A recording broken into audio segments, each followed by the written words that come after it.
नमस्कार दोस्तों, आपका बहुत बहुत स्वागत है एक बार फिर से आपके अपने YouTube चैनल मेवाड़ स्टडी में। तो हम पढ़ रहे थे 10वीं कक्षा के विज्ञान विषय का दूसरा पार्ट मानव तंत्र। इसके 2 पार्ट हमने अब तक बना चुके हैं और अब हम पढ़ रहे हैं पार्ट नंबर 3, जिसमें हम छोटी आंत के बारे में पढ़ेंगे। पहले हमने पाचन तंत्र के अंगों जैसे आमाशय, ग्रहणी, ग्रासनली, आमाशय तक हमने पढ़ा था और अब हम पढ़ रहे हैं छोटी आंत के बारे में। तो मैं आपको समझा देता हूँ छोटी आंत की स्थिति कहाँ पे होती है। तो छोटी आंत से पहले हमने अंगों में किसका नाम पढ़ा? आमाशय। आमाशय का अंतिम भाग कौन सा था? पाइलोरिक भाग। पाइलोरिक जठर निर्गमी। जठर निर्गमी आमाशय का अंतिम भाग था, जहाँ से छोटी आंत जुड़ती है और ख़त्म कहाँ होती है? ग्रासनली से आमाशय से जुड़ती है और बड़ी आंत में जाके ख़त्म होती है। तो यहाँ पे जठर निर्गमी भाग से शुरू होकर बड़ी आंत तक, जठर निर्गमी भाग से शुरू होती है छोटी आंत और ख़त्म कहाँ होती है? बड़ी आंत में जाके बड़ी आंत के पहले भाग तक। तो इसकी लंबाई कितनी होती है? इसकी लंबाई मानव शरीर में इसकी लंबाई होती है 7 मीटर। इसकी लंबाई कितनी होती है? 7 मीटर होती है। इसकी लंबाई कितनी होती है? 7 मीटर होती है मानव शरीर में। तो सर्वाधिक पाचन व अवशोषण इसका प्रमुख क्या कार्य है? सर्वाधिक अवशोषण और पाचन। आमाशय में जिस भोजन का पाचन हो जाता है, उसके बाद जो भी भोजन बचता है वो आता है छोटी आंत में। तो छोटी आंत में फिर पाचन होता है, छोटी आंत में पाचन होता है, फिर उसका अवशोषण होता है। अवशोषण के बाद में ऊर्जा बनती है और जो हम कार्य करते हैं उनमें वह ऊर्जा खत्म हो जाती है। तो इसके कितने प्रकार है? छोटी आंत के भी 3 प्रकार हैं। हमने आमाशय के 3 प्रकार पढ़े, कार्डियक, पाइलोरिक, फंडिस। और अब छोटी आंत के भी उसी प्रकार 3 भाग है। तो 3 कौन कौन से? पहली है ग्रहणी, जिसे इंग्लिश में बोलते हैं ड्यूडिनम। दूसरी है अग्र शुद्रांत, जिसे बोलते हैं जेजुनम। शुद्रांत, जिसे इंग्लिश में बोलते हैं इलियम। क्या बोलते हैं? इलियम। ग्रहणी इसका पहला प्रकार है ग्रहणी छोटी आंत का। तो ग्रहणी किससे जुड़ी होती है? ग्रहणी से ऊपर क्या होगी? आमाशय। आमाशय का अंतिम भाग कौन सा था? पाइलोरिक। पाइलोरिक से ऊपर तो आमाशय से जुड़ी हुई होती है और नीचे जाके इस भाग से अग्र शुद्रांत भाग से जुड़ी हुई होती है। तो ग्रहणी में क्या काम होता है? एंजाइमों के पाचन में महत्वपूर्ण भूमिका निभाती है। ग्रहणी छोटी आंत का पहला और छोटा भाग है। तो एंजाइमों के पाचन में महत्वपूर्ण भूमिका निभाती है। पहला व छोटा भाग है छोटी आंत का। जो भी एंजाइम होते हैं उनका पाचन आमाशय में नहीं होता है, तो फिर जाके आता है भोजन छोटी आंत के पहले भाग में। पहले भाग में एंजाइमों का पाचन होता है। और इसका दूसरा भाग है अग्र शुद्रांत। अग्र शुद्रांत का क्या कार्य है? मुख्यतः अवशोषण का कार्य है। इसमें एक प्रकार की कोशिकाएं पाई जाती है जिन्हें आंत्र कोशिकाएं कहते हैं। आंत्र कोशिकाएं अवशोषण करती है। जो भी भोजन ग्रहणी में पचता है फिर वो आता है अग्र शुद्रांत में। अग्र शुद्रांत में भोजन का अवशोषण होता है। अवशोषण कौन करती है? तो आंत्र कोशिकाएं पाई जाती है विशेष प्रकार की। और छोटी आंत का ही तीसरा भाग है जिसका नाम है क्षुद्रांत, जिसे इंग्लिश में इलियम बोलते हैं। क्या बोलते हैं? इलियम।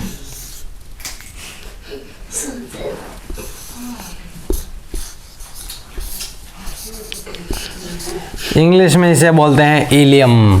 शुद्रांत। शुद्रांत का क्या कार्य है? पित्त, लवण, विटामिन का अवशोषण। किस किस का अवशोषण होता है इसमें? पित्त, लवण और विटामिन। पित्त, लवण और विटामिन का अवशोषण ना तो अग्र शुद्रांत में होता है, ना ग्रहणी में होता है, ना आमाशय में होता है। कहाँ पे होता है? शुद्रांत में होता है, छोटी आंत के तीसरे भाग में। पित्त, लवण और विटामिन का अवशोषण यहाँ पे होता है। तो एक बार फिर से समझा देता हूँ आपको छोटी आंत के बारे में। छोटी आंत ऊपर किससे जुड़ी होती है? आमाशय से। नीचे बड़ी आंत से। आप उनके एक बार फिर से नाम याद कर लो अंगों के बारे में। पाचन तंत्र में सम्मिलित कौन कौन से अंग है उनके क्रम वाइज याद कर लो नाम। तो जठर छोटी आंत ऊपर किससे जुड़ी होती है? जठर निर्गमी भाग। जठर निर्गमी भाग किसका है? ये जो जठर छोटे आंत से ऊपर जो आमाशय था, आमाशय के तीसरे भाग से, आमाशय का तीसरा भाग है ये, तो तीसरे भाग से छोटी आंत जुड़ती है। फिर इसकी लंबाई कितनी होगी? लंबाई 7 मीटर। कितनी? 7 मीटर। किसकी? छोटी आंत की। सर्वाधिक पाचन अवशोषण, इसका काम क्या है? छोटी आंत का। पूरे शरीर में से सबसे ज्यादा जहां पाचन होता है उस अंग का नाम है छोटी आंत। 3 प्रकार है इसके भी। फिर तो पहला है ग्रहणी, दूसरा अग्र शुद्रांत, तीसरा शुद्रांत। तो अगर आपको ये ऐसा नाम याद ना हो तो इंग्लिश में आप याद कर सकते हो। ग्रहणी को इंग्लिश में बोलते हैं डियोडिनम, डियोडिनम। और अग्र शुद्रांत को बोलते हैं जेजुनम। क्या बोलते हैं? जेजुनम। डियोडिनम, जेजुनम, इलियम, तीनों प्रकार हो गए किसके? छोटी आंत के। तो अब हम पढ़ने वाले हैं बड़ी आंत के बारे में। तो बड़ी आंत किससे जुड़ी होती है? बड़ी आंत से पहले हमने जस्ट अभी क्या पढ़ा? छोटी आंत। छोटी आंत का हमने अंतिम भाग क्या पढ़ा? शुद्रांत। तो ये बड़ी आंत किससे जुड़ी होती है? छोटी आंत के तीसरे भाग से। तीसरा भाग कौन सा है? शुद्रांत। शुद्रांत से जुड़ती है बड़ी आंत। इसमें विशेष प्रकार के बड़ी आंत में क्या जीवाणु पाए जाते हैं? तो जीवाणु किस क्रिया द्वारा? क्रेणवन क्रिया द्वारा भोजन का पाचन करते हैं। मतलब ये बड़ी आंत है, इसमें एक विशेष प्रकार के जीवाणु पाए जाते हैं। जिस भोजन का पाचन छोटी आंत में नहीं होता है वो भोजन बड़ी आंत में भेज दिया जाता है। तो बड़ी आंत में वो भोजन आता है। फिर बड़ी आंत में क्या क्या विशेष प्रकार के जीव पाए जाते हैं, जीवाणु, विषाणु, प्रोटोजो आदि के बारे में आपने पढ़ा होगा। तो इसमें विशेष प्रकार के जीवाणु पाए जाते हैं जो एक क्रिया करके भोजन का पाचन करते हैं। तो उस क्रिया को क्या कहते हैं? क्रेणवन क्रिया। अगर परीक्षा में आ जाए कि क्रेणवन क्रिया किसे कहते हैं तो आपको सिंपली यही लिखना है कि बड़ी आंत में एक विशेष प्रकार के जीवाणु पाए जाते हैं जो भोजन का पाचन करते हैं, क्रेणवन क्रिया कहलाती है। सिंपल है, समझ में आ गया होगा आपको। अब हम पढ़ेंगे जल व खनिज लवणों का अवशोषण। इसका क्या काम है? जल और खनिज लवण, जल जो भी जल होता है और खनिज लवण होते हैं उनका पाचन कहाँ होता है? बड़ी आंत में। इसका मुख्य काम यही है। अगर परीक्षा में आ जाए कि इसका मुख्य काम क्या है तो मुख्य काम है जल व खनिज लवणों का अवशोषण। पाचन तो वहाँ पे होता है, फिर अवशोषण यहाँ पे होता है। तो इसके भी फिर 3 प्रकार है। हमने आमाशय के 3 प्रकार पढ़े, छोटी आंत के 3 प्रकार पढ़े, अब बड़ी आंत के भी 3 प्रकार है। 3 कौन कौन से हैं? पहला है अंधनाल, दूसरा है बृहदांत्र, तीसरा है, पहला तो है अधनाल, दूसरा बृहदांत्र, तीसरा है मलाशय। तो पहले अंधनाल के बारे में थोड़ा समझ लेते हैं। तो अंधनाल के बारे में है पचित आहार का अवशोषण। इसका क्या कार्य है? पचित आहार का, जो भी भोजन पचता है उसका अवशोषण सबसे पहले क्या होता है? अंधनाल में होता है। तो ये कितनी, इसकी साइज क्या है? 4.4 से 5 इंच। कितनी इसकी साइज? 4 से 5 इंच लंबी नलिकाकार, 4 से 5 इंच लंबी इसकी साइज होती है। तो इसमें एक और है कि ये अंधनाल जो भी है उसके बाजू में एक ऐसी एक आकृति बनी हुई होती है। इस आकृति में क्या है कि इस आकृति को क्या कहते हैं? कृमि रूपी परिशेषिका। क्या कहते हैं?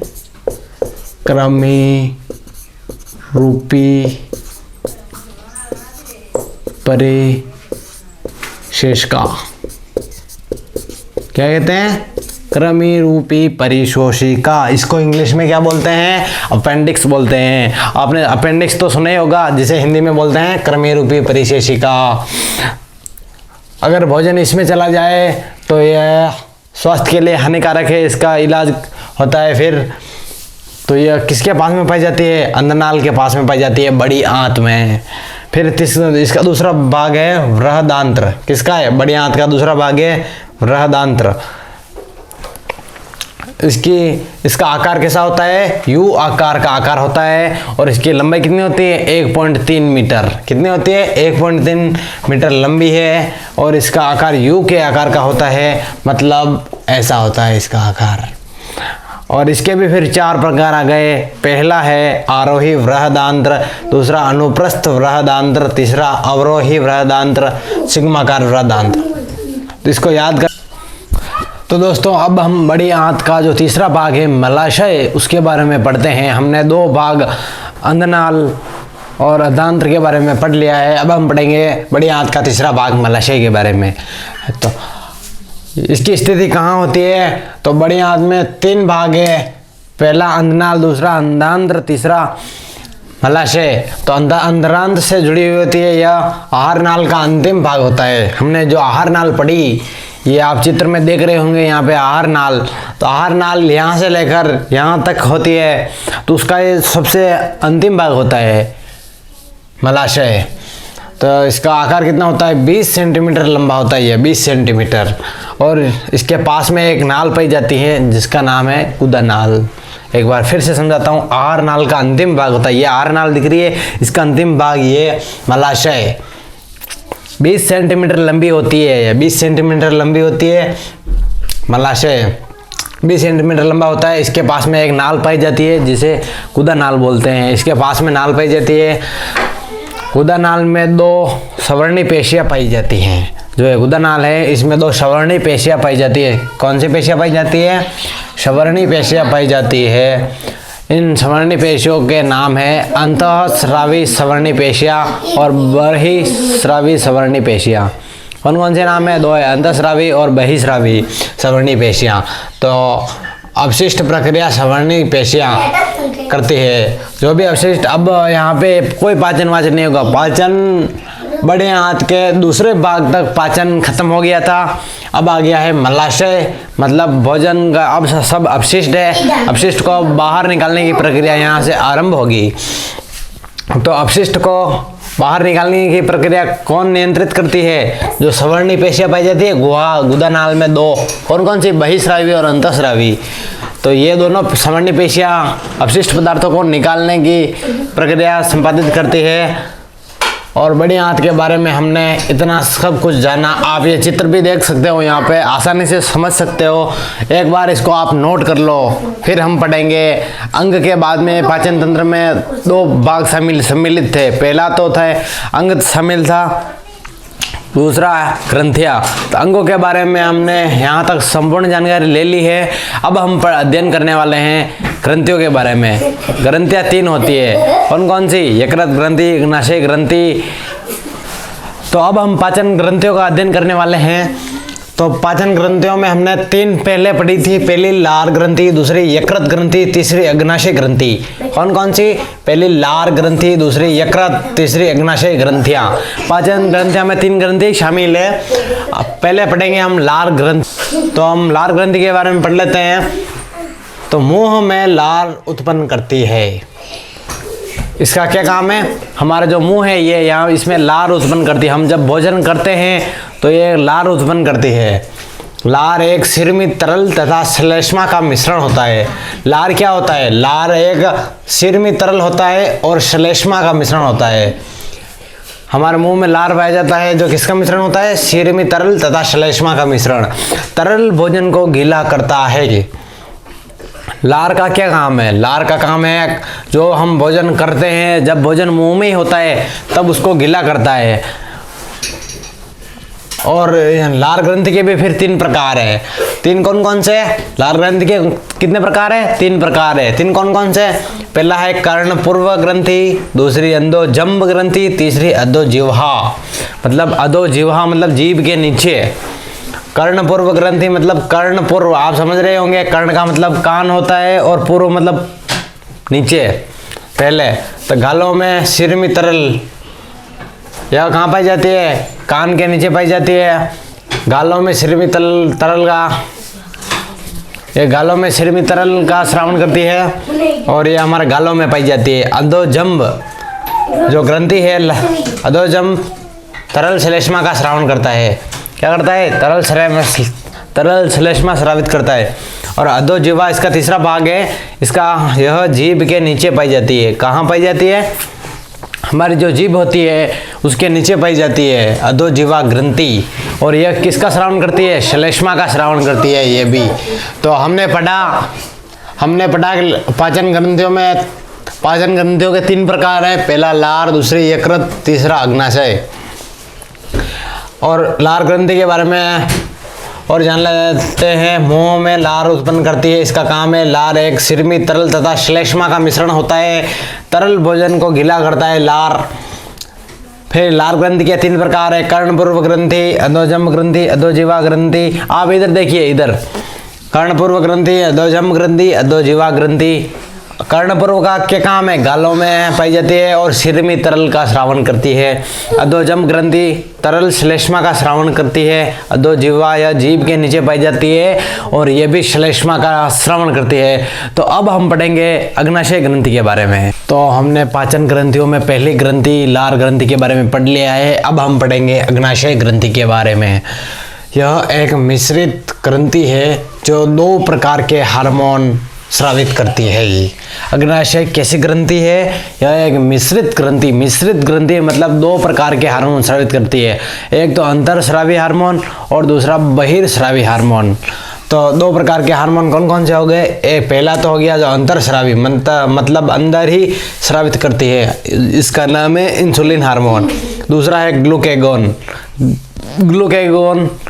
बहिर्स्रावी हार्मोन है। और इस प्रकार अग्नाशय ग्रंथि दोनों प्रकार के हार्मोन स्रावित करती है। इसके एंजाइम प्रोटीन, वसा, कार्बोहाइड्रेट के पाचन में मदद करते हैं। ये प्रोटीन, वसा, कार्बोहाइड्रेट क्या है? हमने पिछले वीडियो में पढ़ा था। यह एक भोजन के घटक है। तो इन भोजन के घटकों का पाचन कौन करता है? अग्नाशय ग्रंथि में पाए जाने वाले एंजाइम इन भोजन के घटकों का पाचन करते हैं। कहाँ पे करते हैं? पाचन ग्रंथि, अग्नाशय ग्रंथि से जो एंजाइम स्रावित होते हैं वो इन घटकों का पाचन करते हैं। दोनों हार्मोन मिलकर रक्त शर्करा को नियंत्रित करते हैं। हमारे रक्त में जो शर्करा की मात्रा होती है उसको नियंत्रित करने का काम कौन करते हैं? अग्नाशय ग्रंथि। तो हमने अग्नाशय ग्रंथि के बारे में ये पढ़ा, एक बार फिर समझा देता हूँ। यह एक मिश्रित ग्रंथि है। कैसी ग्रंथि है? मिश्रित मतलब मिली हुई। अंतरस्रावी हार्मोन भी स्रावित करती है और बहिर्स्रावी हार्मोन भी स्रावित करती है। तो इनसे मुख्य रूप से आप इसमें ये 2 याद कर लीजिए, इंसुलिन हार्मोन और ग्लूकेगोन हार्मोन। इंसुलिन हार्मोन है जो तो अंदर स्रावित हार्मोन है और ग्लूकेगोन बहिर्स्रावी हार्मोन है। इसके एंजाइम किसका पाचन करते हैं? इसमें से जो एंजाइम स्रावित होते हैं वो प्रोटीन, वसा, कार्बोहाइड्रेट के पाचन करता है। मतलब आप यहाँ पे ये लिखते हैं भोजन के घटकों का पाचन करते हैं। दोनों हार्मोन मिलकर रक्त शर्करा को नियंत्रित करते हैं। यह बहुत महत्वपूर्ण है, आप इसको याद कर लीजिए। अभी के अभी दोनों हार्मोन मिलकर रक्त शर्करा को नियंत्रित करते हैं। क्या करते हैं? रक्त शर्करा को नियंत्रित करते हैं। तो अब हम पढ़ेंगे तीसरी जो ग्रंथि है यकृत ग्रंथि के बारे में। तो अब हम पढ़ने वाले हैं यकृत ग्रंथि के बारे में। यकृत ग्रंथि, हमने 2 ग्रंथियों के बारे में पढ़ लिया, लार ग्रंथि और अग्नाशय ग्रंथि के बारे में। अब तीसरी ग्रंथि जो यकृत ग्रंथि है उसके बारे में पढ़ेंगे हम। तो मानव शरीर की महत्वपूर्ण बड़ी ग्रंथि है। यह बहुत महत्वपूर्ण ग्रंथि है हमारे शरीर की। और अगर परीक्षा में आ जाए कि मानव शरीर की सबसे बड़ी ग्रंथि का नाम बताइए, तो मानव शरीर की सबसे बड़ी ग्रंथि है यकृत ग्रंथि। कौन सी ग्रंथि है? यकृत ग्रंथि है सबसे बड़ी और महत्वपूर्ण ग्रंथि है। यह मध्य पट के नीचे त्रिकोणाकार अंग है। अगर इसकी स्थिति पूछ ली जाए तो इसकी स्थिति कहाँ पे होती है? जो मध्य पट होता है उसके नीचे त्रिकोणाकार, मतलब ये ऐसा होता है, त्रिकोणाकार अंग होता है। यकृत किन से बना होता है? यकृत करीब 1 लाख छोटी पालिकाओं से बना होता है जो यकृत पालिकाएं कहलाती है। अगर यकृत पालिकाओं की परिभाषा पूछ ली जाए तो यकृत करीब 1 लाख छोटी पालिकाओं से बना होता है जिन्हें यकृत पालिकाएं कहते हैं। यहाँ पित्त का निर्माण होता है। सबसे बड़ा और महत्वपूर्ण है, यहाँ किसका निर्माण होता है? पित्त का निर्माण। और ये हमारा जो लेसन है ये 6 अंक का है। 6 अंक इसमें से एक 1 नंबर का आएगा और एक 5 नंबर का। तो हो सकता है पाचन तंत्र के बारे में 5 नंबर का पूछ लिया जाए। तो यकृत पालिका किसे कहते हैं, यह भी आ सकता है। यकृत करीब 1 लाख छोटी पालिकाओं से बना होता है, जिन्हें यकृत पालिकाएं कहते हैं। और जो हमारा यकृत होता है उसके दाईं तरफ उसका वजन ज़्यादा होता है। तो ये बात आप याद रखें। यहाँ पित्त का निर्माण, यहाँ पे किसका निर्माण होता है, यकृत में। यकृत में पित्त का निर्माण होता है। तो हमने यकृत ग्रंथि के बारे में इतना सब कुछ पढ़ा। अब हम पढ़ेंगे यकृत ग्रंथि के जो पाचन अंग होते हैं और उनके द्वारा श्रावित एंजाइम और उनके द्वारा किए जाने वाले कार्य। तो अब आपकी स्क्रीन पर जो दिख रहा है, जो आपको चित्र दिख रहा है, सारणी दिख रही है आपको। इस सारणी में लिख रखा है पाचन रस को स्रावित करने वाला अंग या ग्रंथि। जो है ग्रंथियाँ है, लार ग्रंथि, आमाशय, अग्नाशय, आंतरिक रस, 5वीं यकृत जो आपको स्क्रीन पर अभी दिख रही है। और सेकंड है स्रावित एंजाइम, उनका क्या कार्य है, जटिल से सरलीकरण। और चौथा है जो कार्यस्थल। तो ये सारणी अब आपको दिख रही है यहाँ पे। आप इस सारणी को नोट कर लीजिए और कुछ बिंदु आप इसमें भी याद कर लीजिए, इसमें कुछ आ सकता है परीक्षा में से। तो आप इस सारणी के बारे में याद कर लीजिए। तो दोस्तों आज की कक्षा में बस इतना ही। कल कुछ नया लेके आपके लिए फिर हाजिर होंगे। तब तक के लिए नमस्कार। और कल हम पढ़ेंगे श्वसन तंत्र के बारे में।